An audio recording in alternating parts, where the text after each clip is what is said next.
拄则咱听到的是台北市市长郭文德上新的回应。另外，这方面特别赶紧带大家关心郭台铭到底敢要参选2020年总统大选？要来听到这是发言人蔡心如下早上新的回应，伊讲新历9月17之前一定会发大家一个交代。咱做伙来听伊上新的讲法。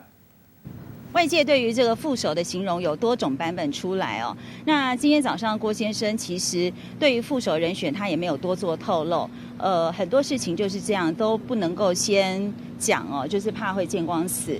那副手人选其实他也已经都有定见了，基本上今天早上他还是在关心的就是国际的局势，还有经济的局势等等。那同时也了解一下，比如说像5G啊，0到6岁国家养。还有外交方面的局势，跟各界来交换意见。所以对于外界所传的，副手人选可能有什么因素啦，或跟他互补啦，或者什么政治考量等等哦，其实我们幕僚并不清楚。那这部分是郭先生他自己决定的。所以是有点卡关跟难产这样的感觉。不是，他刚刚已经讲了，他已经胸有定见了嘛，所以并没有卡关这件事。所以下午是登记过领表吗？下午是否要宣布参选了呢？这样说好了，其实各界都很关心啦哈。这几天中秋连假，大家也一直在追这件事情，我们也觉得对大家很不好意思，所以在连假之前呢，有特别拍了一段影片，跟大家讲说，中秋连续假期，郭台铭先生是很重视家庭的人，希望记者朋友们也能够好好休个假。那今天就是连假结束之后第一天上班，相信大家都很关注这件事情的最新发展。那其实不管怎么样，在明天9月17号。郭先生一定会给外界一个交代跟说明。那今天不管说选或不选，当然最重要的就是候选人心中的定见。那基本上从今天早上跟他互动的情况看起来，其实他都已经想清楚了，就等他这个来跟外界说。所以下午是不是会开记者会对外说？目前为止，我们没有针对下午啦，或者是今天中午等等任何的时间点安排记者会的这个计划都没有。刚才开会的时候也完全都没有提到，就是关于参选准备。没有，完全没有。但是我们幕僚有这个试图去问一下，但是他给我们的答案就是说9月17号，也就是明天了，请大家多一点耐心，他一定会跟外界一个交代。是我那边有消息说，好像下午就要开记者会。谁的记者会？是柯市府要开？没有接到消息，所以没有这件事吗？没有这件事，没有。那个蔡顾问今天早上也有来跟我们开会，所以其实我们彼此之间的这个沟通都还蛮顺畅的。那我们今天有个新这个同事报道，吴怡轩，他以前也都是跑这个柯市府的记者，所以表示说我们很重视跟这个柯市府之间的联系。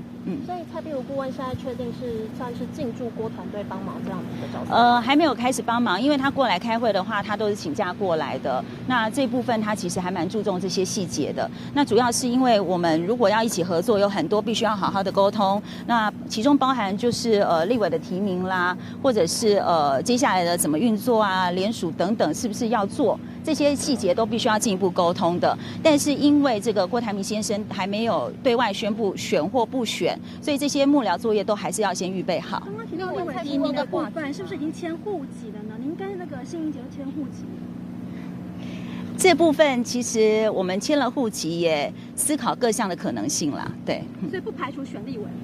我们就思考各项的可能性，就是还在想想看到底要怎么做，是为台湾好。我们借由我们的力量，能够做一些改变的。是双方团队讨论。是请问下那个经理跟新义好像都签了吗？是签到哪里？对，宜轩没签啦。那你是签到哪？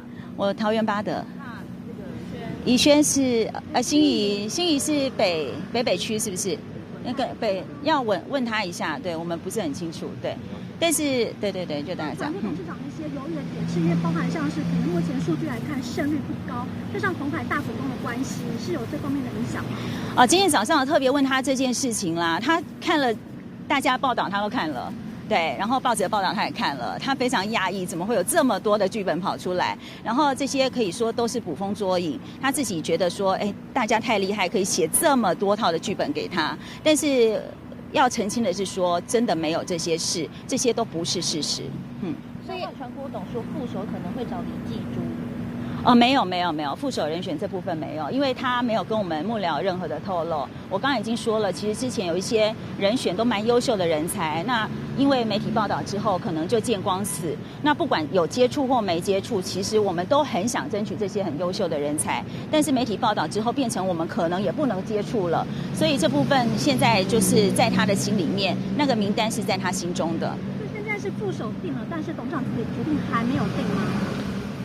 其实今天早上的感觉是他已经胸有定见了。那我们其实一直以来，董事长有特别强调，就是一种态度、一个方案、一个决策。这在他的做企业的方式里面也是这样。他是一个非常有效率的人。如果今天他有任何决定，我们会开记者会的话，其实也都会是在最短时间之内把它筹备完成的。所以就变成说，今天不会有记者会。所以呢，请大家就是可不可以在静候，明天他一定会给大家一个交代。连假期间是不是还是有一些国民党的友人来劝说郭董事长，希望他可以回心转意啊，或是不要参选，有这回事吗？其实陆陆续续这段时间以来我们必须承认，不管是劝进或劝阻的声音都有。这当中当然包括他的亲朋好友等等。那其实郭先生他本身不是一个怯战的人，他也不是一个好战的人。做任何决定，他都必须要考虑到说，他这个决定是不是真的能够为国家好，为台湾民主好，为台湾的未来更好。所以呢，他在做决定之前，他必须要花很多心力去思考这个决定是不是对的。所以呢，他今天早上的感觉其实已经胸有定见了。那如果是这样子，我们就再给他一些时间，是不是明天早上不是明天啦，就明天这个中选会下班之前，好不好？再跟大家报告。他本人会去吗？没有，现在还没有确定时间。要领表了吗？这一题刚刚回答过了。目前没有领表不是？对，今天不会有这些动作，不会有记者会，也不会有领表的动作。那如果是登记参选的话，他会本人亲自去中选会吗？这应该是属于幕僚的作业。如果说真的有这部分的话，我们会自己帮他跑一趟。可以吗？谢谢。那总说胸有定见，有跟你们透露说可能副手会找谁吗？没有，刚刚已经说过了，他都这个守口如瓶，口风非常紧，并没有跟我们说。哪些产业的人有没有说？没有，都没有。但是他相信，以他在这个商业界打滚这么久，他的人脉相当的丰厚，所以要找到一个优秀的人才，对他来讲并不是一件难事。好了哈，谢谢。那个怡轩。怡轩今天才来报道，然后也会加入我们新闻联络还有发言的阵容。那他之前也是主跑柯市府的记者。那怡轩要不要跟大家讲几句话？我今天是来见习，今天是第一天。那因为想说，郭先生他的媒体量很大，那我希望以我过去媒体的经验，能够帮助庆怡姐他们分担到一些工作量。未来主要的工作内容是上政论题目吗？包含新闻联系，因为目前就是我跟信怡2个人在负责。那上次有发生过一件事情，我们2个人分别在上节目的情况之下，就是有一些讯息就会漏掉或没有办法衔接得很好，造成大家的不愉快。那我们未来希望说能够尽量补足这一部分，让整个新闻联系不要有这个空洞产生，所以就还是请怡轩来帮忙。那加上怡轩他本身跟这个柯市府那边也很熟。那如果说我们多一个这样子的管道出来，相信未来的运作会更加顺畅。怡轩未来会负责发言吗？是科办介绍的吗？不是，怡轩是我以前的同事，对。负责发言吗？